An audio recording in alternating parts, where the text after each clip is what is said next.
Hi, praise the Lord. This is a night reading from the Word of God. और आज मैं पढ़ रही हूँ 2 सैमुअल उसका 11वां और 12वां अध्याय, the book of 2 Samuel chapter 11 and 12। यहाँ पर दाऊद नाम का एक राजा है और उसने एक स्त्री जिसका नाम बतशेबा है उसे गलत तरीके से अपनी पत्नी बना लेता है। उसका जो असली पति होता है उसका नाम उरिया है और दाऊद उरिया को मरवा डालता है। David has desired this woman out of lust, जिस वजह से इनका जो बालक उत्पन्न होता है उस पर यहोवा अति क्रोधित होता है और यहोवा उसे मार डालता है। लिखा है बाइबल में 12वें अध्याय में कि दाऊद उस लड़के के लिए परमेश्वर से बहुत विनती करता है, यहाँ तक कि उसके लिए उपवास रखता है और रात भर भूमि पर पड़ा रहता है। पर फिर भी आगे लिखा है कि 7वें दिन वो बच्चा मर जाता है। It is very important for anything that takes birth out of sin in our lives to be put to death, to be killed by the Lord.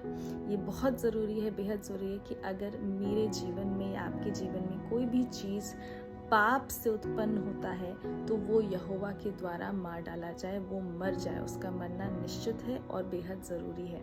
इस पूरे इंसिडेंट को दाऊद ने जब जिया होगा तो उसने उसके मन में एक बड़ा बदलाव किया होगा और वो यहोवा की इस बात को समझ पाया होगा कि वो कैसा न्यायी परमेश्वर है और वो नहीं चाहता कि किसी भी कीमत पर किसी भी प्रकार की अपवित्रता मेरे या आपके जीवन में रहे या पाप का कोई भी अंश मेरे या आपके जीवन में रहे। ये बालक जिसे यहोवा ने मार डाला, ये दाऊद की उस पाप की निशानी थी, उस पाप का अंश था जो दाऊद ने किया था। इस बालक के मर जाने के बाद लिखा है 12वें अध्याय के 24वें पद में कि दाऊद अपनी पत्नी बतशेबा को शांति देने के लिए उसके पास गया।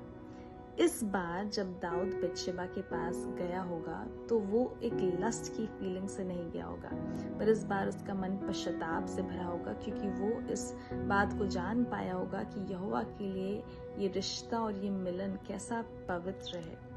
और इसीलिए इस बार जो पुत्र उत्पन्न हुआ इन दोनों के जरिए वो ना तो मनुष्य की इच्छा से, ना ही शरीर की इच्छा से और ना ही लहू के द्वारा, पर सिर्फ और सिर्फ परमेश्वर की इच्छा से उत्पन्न हुआ और उसका नाम सुलेमान था। सुलेमान अगला राजा बना। आपको पता है सुलेमान का एक और नाम था, लिखा है 25वें पद पे कि यहोवा के कारण उसका नाम यदिद्या रखा गया। यदिद्या का मतलब होता है परमेश्वर का प्रिय, beloved of God.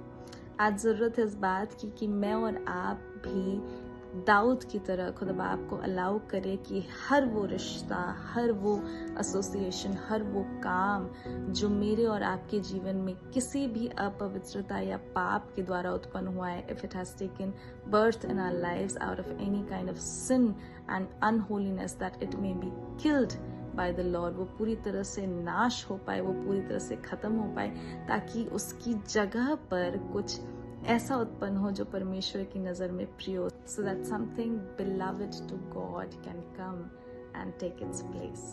Praise the Lord.